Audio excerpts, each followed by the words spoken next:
Good option. Just making sure. So the thing I synced on today, on the thing from last night, I actually pick up the crumple of those, and it makes a very distinct sound with the hand movement. Then I timed it out on that. Does it? I was only off by a millisecond. I was thinking about trying to do a review today. It was like, if I didn't have you there, I was like, someone come clap in front of the camera. Someone come clap in front of the camera. You sir, clap for me. Yeah, what I always end up doing, like for the Infinity one, I do this. I cradle at my arm and do that, and then you get that effect. Okay. It works, but it's not phenomenal. Hello, everyone. Day 3, Sunday night of PAX West. Yes, protest by constantly calibrating, by the way. Yes. From whatever. It's day 3. We're constantly calibrating. He's Justin Stanley. I'm Yes. Josh Silverman. And, yeah. So, PAX, we're going to go over some of our stuff. I hope, have watched the previous 2 videos, so you have an idea of this. We are going to speed through this because I'm starving and I want dinner. That's the point we're at. We are officially at the point that, but we got some good stuff today as well, so sorry I'm not looking at the camera for a moment. Okay, first I want to hear, in brief, if you can, the PAX Rumble. Because that's the first thing you did today. I don't want to go too big into it, except if you're a fan of PAX Mania, look it up and watch it. There's and that's VOD. why I don't want to get into it, because it is recorded. It is going to be posted on YouTube, and I don't want to take any thunder away from that. Mm-hmm. But Greg Miller is freaking crazy. Which we discussed last night. In the best ways possible.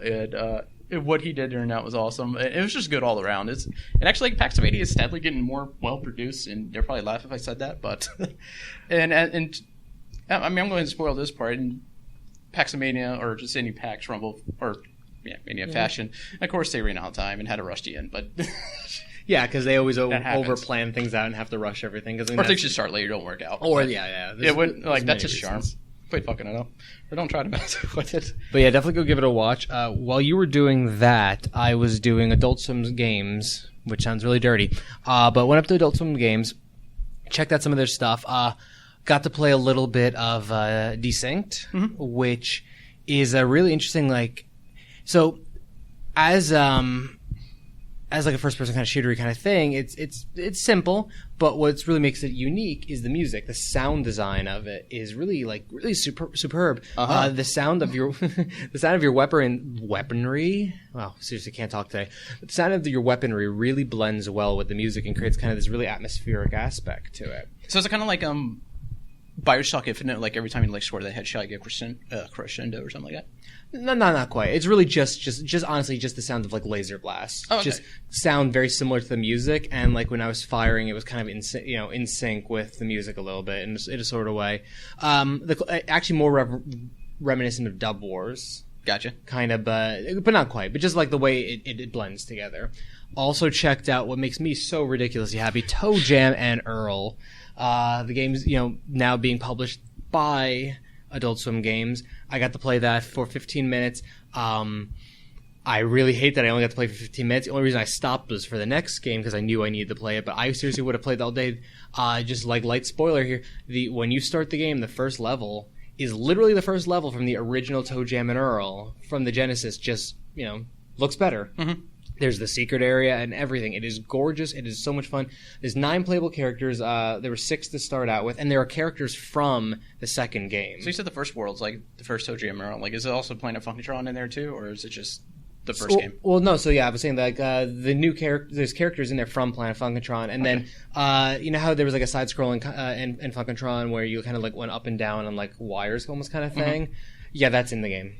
That features in the game. So it's actually very heavily the original game with a blend of a few things from the second. Okay. But your characters have stats, and it's just a lot of fun. When you split up from your partner, it goes split screen, all that stuff, all that classic good stuff. So kind of like Lego split screen, or just split screen? Literally the identical to Toejam and Earl on the Genesis. Perfect. It just splits up, and it moves around as you need it to, as you move away. I imagine it still has the boombox, though, right? Yeah.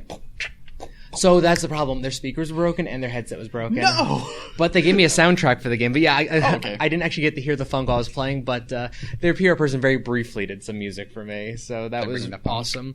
The reason I wanted to stop playing is I got my first VR experience. I tried the Vive with... Tell us about that. Yeah, so the Vive itself, my experience with that was a little different because thick frame glasses, I don't know how it is because with the Gear VR, which I don't like... I can fit over my glasses very comfortably, and it's perfectly fine. This was physically painful to wear. I also want to know about like the PSVR. Also very comfortable, very light. But works really well with glasses. Yeah, the problem with the Vive was the cushioning hooked around my glasses to the point that when I took it off, it took my glasses with it.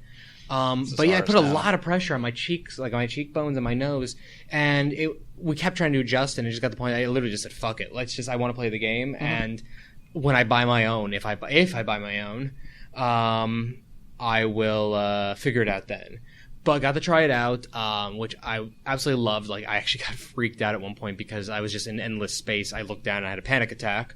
But Rick and Morty VR is, as of right now, is you're just in the garage from the show, fully 3D realized. You interact with stuff. It's made by the same people who make Job Simulator. So if you've ever seen what Job Simulator looks like, throw Rick and Morty on top of that. Yeah, because I do want to. We're going to try to experience it tomorrow, but I'm trying to wonder if that has like the same, as far as like where the characters are spacing. If you got that from Rick and Morty. But I know I kind of got to see it to compare it. Because as I mentioned, like all the stuff I play on PSVR is like the introduction to a Disney ride. Yeah, so essentially, I mean, yeah, like they were a decent distance away, but like I could reach out and slap Morty. I mean, you couldn't physically do it, but I could do it, and I was throwing. I threw a phone at Alfred. I was throwing clothing at Rick and stuff like that. There's some very basic tasks you can do, and when you interact with objects, it does stuff as well. But those, by the way, we're starting off with my highlights of the damn day because I had such a good freaking time. I mean, that was the start of the day. That was literally my first thing I did of the day. I'm going to quickly just say a few, like, 2 sentences on Thimbleweed Park. Game made by Ron Gilbert, who you may know from Maniac Mansion fame, a lot of LucasArts fame. It's very similar in style to that. You have, the verbs look at, use, all those things. Story's well written, really funny. We're going to do, I think, a longer piece on that so I can talk about it a little more in depth. But it was awesome. It was like playing Maniac Mansion made in 2016. You did Dropzone next. I did do Dropzone next. Dropzone's pretty cool. It's a group like they're kind of like they did Rise of Nations, and they're kind of realizing there's not really much you could do with the RTS genre. Is that different? But they're going to try with this because it's the same thing no matter which one you play when you kind of boil it down. But they're trying to make a very accessible RTS with kind of MOBA aspects as well. It's mostly based around multiplayer. They do have like a single player, like you can play against AI, of course, too. But the idea is it's one player controlling 3 units across, kind of like they're like hero units. Okay. You go around to each area where you fight like NPCs on the map. There's like little spawn areas, and you kill them, you get like this cube, and you have to go to the center, which is like kind of the conflict point, and deposit that cube, and you score a point. And it was just fun. Like I was playing it, kind of got just being used to RTSs or MOBAs. Like I kind of just, hey, this feels right. Okay. Like I never really had a question about what I was doing besides what skills I was using. And still same stuff. Q, W, E kind of has your skills on it. You can upgrade your people as you go. Kind of just decide which ones you want to upgrade. Those kind of strategy there. But I was having fun, and it's weird for me to play a competitive RTS and have fun because I usually get frustrated. Yeah, usually that's Granted, they're probably taking it easy on me. I still lost, but I lost by 2 points, almost won. But even still, I mean, a game you can have fun when you're losing is a fun game in my book. So it's pretty cool. I don't think I wrote anything else about it. Okay. Next thing for me would be Outward, which I didn't know much going in. I'd seen the trailer that Evolve PR had sent over to me, and it looked interesting. Pretty much, it looked like a Western RPG, honestly, in space. Like that's what it visually looked like. I honestly only skimmed the press release, but that was enough for me to be interested. So the way it was described, and this is if you have to use comparisons of games, as the guy said, if you have to use comparisons, it can be best compared to Skyrim meets Dark Souls. I'm very intrigued by this. So it's an open world game. RPG game, but the combat and a lot of the management of it is Dark Souls. And I've never played a Dark Souls game, never played Bloodborne, never played that style of game.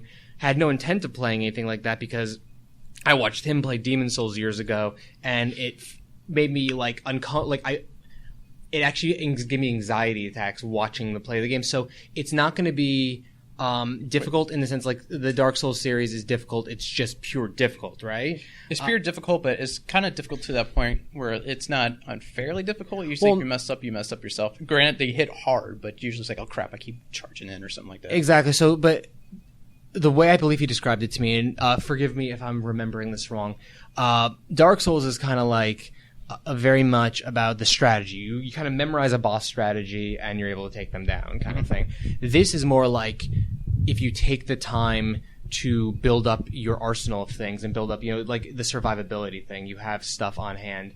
That's how this works more. So it's a little more management and preparation. As long as you're prepared, you should be able to take stuff down, kind of thing. But the combat felt very fluid. The game is still a year away, so they don't even have story in the game as of right now. But it was another game that I was actually really upset that I had to stop playing. Kind of had me at co-op Dark Souls, or just co-op Elder Scrolls. Holy yeah, crap. like that's the thing is it's besides ESO, I know that's a thing out there and people could play it together, but that's MMO. Yeah, but but no, it's co-op Dark Souls-esque combat in an open world setting with RPG story, and they were the guy was telling me that he's very obsessed with making sure the story is good, and he's fretting about it right now with the game being a year away that, like he's sure they'll have a good story, but he's actually, a bit, worried that he might fail in the story department simply because just like a game designer mentality. Yeah. And like what I said to him is, I'm a guy who plays a video game for story, but purely based on gameplay, I would just play this game now. And that's how I feel about it. It was so much freaking fun. And he even said it has a broken fucking UI right now. No. And I like the inventory when you're trying to move stuff around, it pulls up a 4 screen right in front, and then suddenly you're interacting with the back one, but you can't get rid of the front one, like kind of thing. So like a lot of broken things. Good again, year away. The game is not even they're not even going to do an early release, or they're not going to do early stuff or early access for it. Kind of appreciate that, actually. Yeah, they said if they may do it, like if it just comes down to it, but they have no interest. They're funded and everything. So if they don't need to like player feedback, I wouldn't do it, to be honest. Yeah, like so they may do like a closed betas kind of stuff. So they may do that Test kind the of multiplayer thing. And stuff. Yeah, so they're not going to charge you to play the game. Because co-op stuff, like you mentioned, is also on couch, but also there's a split screen mode for online, right? Yeah, so that was a cool feature you mentioned with like Twitch. It has split screen for online co-op if you choose. You're not required to, but if you're a streamer and you're on a single vantage point like we do for Constant Calibrating, twitch.tv/Constant Calibrating, then you can have both vantage points so that people can watch both at once. And it actually didn't feel obtrusive to me, like splitting up the screen. Like I felt I had more than enough screen real estate. Okay. The way the game was laid out, like the UI doesn't take up that much room. That's a difficult task. It takes up room, but it didn't feel like overburdened. You know what I mean? Like it actually didn't bother me at all. Actually, I didn't even notice it for a while. At one point, I'm like, "So where's my health? Like, do I have stamina? Like mana? Like what's going on?" And he's like, "Yeah, that's those colors in the bottom left." And I'm like, "Oh shit!" I hadn't even noticed it. I got so into it. So while you're checking that out, I went to go check out Space Wars Interstellar Empire. Which I was actually really disappointed that I wasn't able to go do that because it looked really cool from the press stuff. Yeah. So basically, Rob Smigler, he wanted to make this game, and that's it. Like I want to make a game I want to play type deal. So he took. He is paying for this. He took hired the studio in actually Arizona. And, Desert Owl Studios, correct? Yes. And basically, it's a turn-based RTS with grid-based, kind of like, I want to say more like Civ, actually, as far as moving around and stuff like that, but also in combat. Or something like Final Fantasy Tactics as well. But it also has words I use for that. A persistent, it's a persistent MMO as well. Like, there's always, there's different factions. You're always trying to fight to take over the other factions' homeworlds. And we do, they're out. Okay. But as far as being a persistent MMO as that goes, like, if you'll say you are done, or everybody's got conquered in that one server, you just roll up to the next server, but you still get to carry over accolades and stuff like that. So it's not like when it's done, it's done. And that's how it's going to work too. Because I was kind of asking, okay, so persistent world, everybody can attack anybody. How do you maintain that balance? And his reasoning is all the character classes and factions are so interesting that he feels like there's not going to be really a lot of people leaning towards that way and how they're balancing the ships. There's not going to be a ship that's going to dominate. Everyone just has a fair fight. And also the way they're doing the world, just a certain amount of people can get on each server, then it opens up a new server, and a certain amount of people can get on that server. And it will say you get off and get back on, you get back onto that same server you're on. But biggest thing is he's a huge Star Trek fan, huge tabletop game fan, and that's pretty much what it is. It's a space tabletop game, a video game, which is heavily based off heavily influenced, not based off Star Trek, Star Wars, actually a little bit of Farscape in there, and some Babylon 5, all that stuff. And like when you get into ship, like as far as like traveling the world, it is still grid based, but it's real time. And you get warp and hop to other places, stuff like that too. When you get into combat, grid based, turn based, it takes your turn. Guess kind of more recently rather. Banner Saga, like how the combat works, you see like the timers up top, you see the turns, all that, like who's going to hit next. But like while you're doing that, like you can prep your weapons, you can prep what side your shields are on, you can divert power to weapons or shields, and position your ship to attack and stuff like that. But okay, it's really cool. Also, Rob Smigard wrote a 400-page book about it. There is like he's establishing lore in the thing and giving background and all that. So if you really want to dive deep in this world, like he got like why they're fighting. The views from each side as like there's not really a bad guy, it's all from a point of view type deal. All right, well it sounds really awesome. We got 10 minutes. Oh, okay, so we're gonna try to go through this a little faster. Mirage Arcane Warfare, same guys who did Chivalry, Medieval Warfare, correct? Yes. Okay, I just want to make sure I got the name right.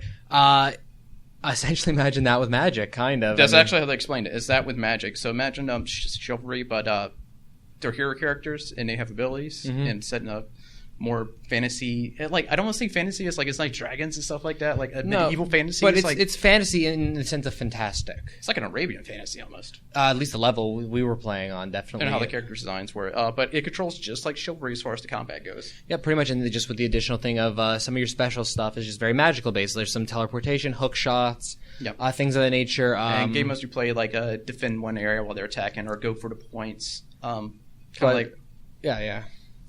Like A, B, and C, you go there, control them. And then there's one that's pretty much like Overwatch. What's it called? Carrying a thing. Oh, the payload. Payload. Thank you. But then there's the other thing I'll say is the game is made to be played. What's the word I'm looking for? It's very easy to dive into, but they're making it that it has a high skill ceiling. So you can just play off the bat, but you can also, once you learn how to play it, you can do some crazy ass shit.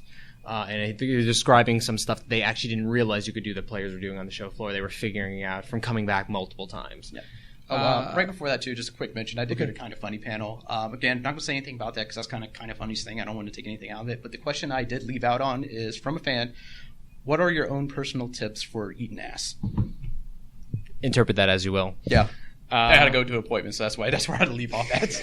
I just love that's the last. That. I love it's the last thing you heard. But again, kind of funny. I stopped to turn around, but I was like, "Crap, I had to go." But okay, so we went to see some stuff from New Blood, and we checked out Dusk, Tonight We Riot, and let me double check the name. Tonight, Super Galaxy Squadron. Super Galaxy Squadron with the tried out, and then Laser Type VR. So I want. Just gonna go quickly through this Dusk, a really fast thing, a first-person shooter. Looked like old Quake-ish to me. Well, no, that's what they describe it, a Quake/Heretic. Very quick, you could do these like slide maneuvers. Reload is literally not a thing. You just hit R, and all it does is spins your gun. It's just stylish. It's all it fucking does. I like that. And it's just really fast, frenetic, but seriously, imagine Quake. And while I was doing that, I checked out Super Galaxy Squadron. It's a bullet hell game, kind of like Gladius and stuff like that. I love it. Like, these guys just love this game, but they're trying to make one that is accessible to everybody. Because, Gladius and stuff like that, or Super R-Type. Except this one's like going up and you're moving left and right. Like, I don't want to say like Galaga because you're moving. They're like, these games are usually like hard for people. We want to make one that's accessible for anybody, and that kind of depends on the ship you pick. So it could be as hard as you want or as easy as you want. And I love it. It's like, they got ship. I guess like they got the Gradius ship. So it's like, so you got the Gradius ship, but it's like, but it's not. It's like, exactly. So it's like things theme like in games like this genre. You're going to see some homages in there, but it's not quite it because legal issues. So if you love those type of games, check it out. It's awesome. That's already on Steam right now. Cool. And then Tonight We Riot. Most of these games, a lot of stuff we were talking about is like 2017 games, just to be clear. Tonight We Riot was described to me as Street Raids meets Pikmin. And it's pretty accurate. You are leading a mob that essentially is your health/combat multiplier. Yes. And you throw Molotov cocktails, bricks, stuff like that. It's, get more mobs by like liberating buildings. Games are early, so there's a bit rough, a bit buggy. But it was fun. It was a classic beat 'em up. I'd like to see them expand on that moving forward. And then the other thing was Laser Type VR. The second VR game I played. Yeah. You look at words start coming at you. You look at them and you type on a keyboard, but obviously you can't see the keyboard or where your hands are. It has a layout of a keyboard in front of you, but it doesn't obviously can't physically show where your hands are. Yeah. So you're just typing on a keyboard, and it starts with A, S, stuff like that. And the better you do and the longer you go, the longer the words get, to the point of one of the harder words I had was daughter. Schools, districts, take notice. No, but for your typing classes. But one of the features they apparently want to put in the game is for younger kids to learn typing through the program. People, right? No, you're shooting letters. Oh, letters. Okay. Literally, you're just shooting the letters. That's all it is. It just types out the letters. There's combat multipliers, and it gets terrifying. I got to the point that there were about 30 fucking word/letter combinations on the screen in front of me, and I'm like, "This is real life, kids." It was freaking me the fuck out. And you know what? It's another game that has me kind of sold on the idea of VR. I was Vive, and weirdly enough, that Vive was actually a little more comfortable for me. So Some might be different. I wonder if you tried an older model. I may have tried an older model or something like that. Live out by the important part about that. You turned around and saw. Oh yeah. Oh, I turned around during the Adult Swim thing when I took over Rick and Morty. I turned around and Tim Schafer's in the room with me. Mm-hmm. Apparently, I gave him eye lice. Hey, you know what happens. As the tweet says. But yeah, that's. But okay, final thing. LaserTag VR is awesome. Final thing I can say is Mages of Australia, which is Legend of Zelda meets Harry Potter is how it's described. So, as a Legend of Zelda kind of thing, it was a bit simple. I mean, the game's a little, again, and I think he said that was 2017 as well, right? Yes. Was that Pat that we talked to? It was Dan. Dan, that's right. Oh, damn. So, gaming heritage right there. Yeah, gaming heritage right there. So, but that being said, we tried it out, played it. It was very simple at first, but what really sets it out is you're making your own spells. There's essentially this wheel of runic symbols, things that you can pop into place, and they have to face in the same direction and be modified. So it can be very basic, like you have a fireball, have it rain from above. But you also have it where you fire a fireball that that teleports to the person, that then when it hits them, it triggers a melee maneuver that detonates, which then triggers, you can have it set, and as long as it's essentially whatever mana you have, you can have it just chain the shit out of a bunch of stuff and do a bunch of different effects. A whole lot of modifiers. And then there's fire, there's ice, there's lightning, and there's and the earth. Yeah, we're playing. When I was watching Josh play, it's it's kind of generic. Then he got into how detail you can customize those spells by just pushing the runes around to affect just little things about it, and I'm interested in it. And it just looks fun and nice. Just the music, beautiful. It was beautiful music, yes, and the graphic design was interesting because it's one of those things that looks kind of it looks very simplistic, but once you actually get your hands on it, mess with the spell maker, it's really cool. And the version I had, we unlocked everything right off the top. You'll actually be able to get a full stretch. You get the full stretch, you get full experience, but you'll unlock it as you go, so you get a really good understanding. But yeah, it's kind of a weird thing. We had a day of almost every game at least I got my hands on, I believe you got your hands on, are actually games we want to play. Yes. I think that's while we've liked most things we played, these are actually the first times where I actually want to play every single thing I played. Yeah, and there's a few things we just stopped by, check out, forget the name of the space. We looked at Astroneer. Astroneer, there we go. It was cool. It looks like a simplified Space Engineers, but in a great way. Exactly. Hopefully we'll be able to talk more about that in the future, and the same with Eco. A game that's kind of about sustainable management. And I'm going to actually go back to that booth tomorrow. Not that one, but the one we talked to with Dan, and try out Chasm, because I heard it's pretty much a Metroidvania game, which that's up my alley. So yeah, definitely need to go check that out, because tomorrow's our more free day. So also we had a crazy run in after that. Someone threw a chair on her stuff, and then I'm like, who did that? And I looked up, it's freaking it's Tom Happ, creator of Axiom Verge. Yes. As Dan points out, so I was like, oh yeah, you can throw a chair on her stuff. That's fine. Yep, pretty much. Then as we get up and leave, Hollow Moriarty walks around. It was one of those sequence of events kind of things. So tomorrow is Monday, our final day at PAX. Yeah. We're going to be checking out a few games. Just the only one I'm going to really mention is Beat Cop. I'm really excited about. Yeah, we got plans to try out other stuff, but we're not sure that's going to fall through. And we're going to try to catch into a few things. So we're not because we discovered a magical 6th floor. We know there's 6 floors here, but we didn't know about this stuff. There's a whole Star Trek VR section we didn't know about that you can make appointments. And play. Nintendo Clubhouse is up here. Yeah, so there was a lot of stuff that we really weren't aware about. But we're going to try to check it out Monday. Make it simpler. We're not bringing any camera equipment. We might bring some mic equipment for emergency interview stuff. Yeah, but. So the next time you watch these videos, I guess we're doing every other day. The next time it'll be filmed in the place we're staying. Yeah, just day 2. For day 2, that'll be our final day at PAX. More content we're going to be doing just for PAX. We'll have our interviews up. We'll have we're going to be doing a series of best of videos where we go in depth for about like 5-10 minutes. Memory's that good. On games. Oh no, I'll jog your memory, and we'll hey, we'll do stuff like that, and then otherwise, constantcalibrating.com, youtube.com/concalpod, twitch.tv/constantcalibrating, Facebook, Twitter. Either it's at concalpod or constant calibrating. Just type us into YouTube. Like that's the first thing you get. Yeah, you'll find us for Not that. YouTube. I'm at Google. I'm at YouTube too. Actually, all of them. It's all Google. It's Doesn't all matter. So with that, Try Bing. I want to know because I don't use it. I've used Bing. I found this before. Okay, how about Yahoo? No, who does that? No. With that, we bid you good sign off.